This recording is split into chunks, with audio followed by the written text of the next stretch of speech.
La parole est à Monsieur François Dagneau.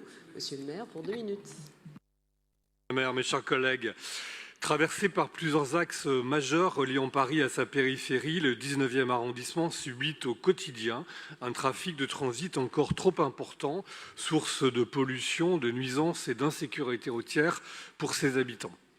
C'est donc pour réduire cette pression de la surcirculation automobile que nous avons fait le choix assumé de transformer certains axes fortement empruntés, comme la rue Manin, mise en sens unique et en tête bêche.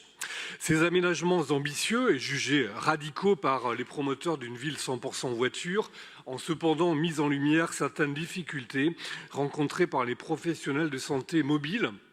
Je pense aux médecins, infirmiers, kinésithérapeutes qui font des visites à domicile dans l'organisation de leur tournée de soins à domicile. C'est une réalité. Une partie de nos concitoyens, du fait de leur âge, d'un handicap ou d'une pathologie, dépendent entièrement de ces visites à domicile pour se faire soigner sans être hospitalisés.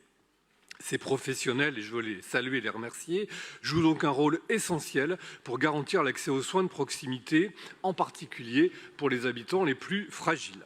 Nous connaissons toutes et tous ici ces réalités et je crois que nous partageons la nécessité que ces soignants mobiles puissent exercer leur visite à domicile sans complications excessives, sans quoi nous risquerions de faire face à une raréfaction des soins à domicile.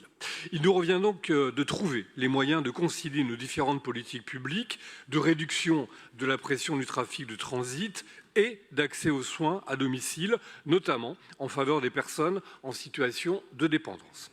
C'est pourquoi nous proposons à travers ce vœu d'expérimenter dans le 19e arrondissement l'autorisation pour les professionnels de santé exerçant des soins à domicile d'emprunter les couloirs de bus dans le cadre strict de leur mission.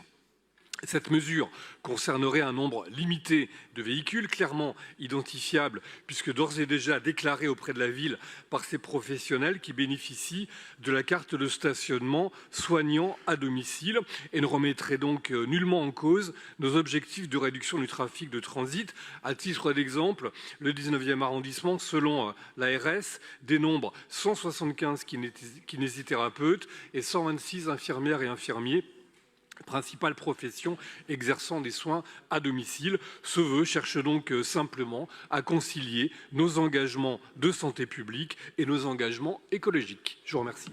Je vous remercie, monsieur le maire.